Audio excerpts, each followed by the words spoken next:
So installing 6-volt LED turn signal lights on a KTM RC8. It's pretty easy. They're already on, obviously, but you're gonna run your wires through. 2 connectors are here. This is the part number for the connectors if you would like to just buy new ones so you don't have to splice your old wires.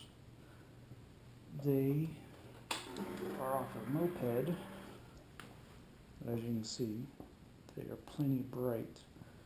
You don't have to put any resistors in,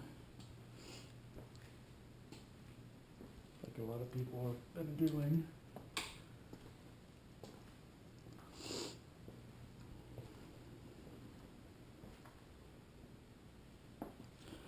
I've been running them for almost a year now with no problems. Both left and right work. So, plenty bright during the day and at night.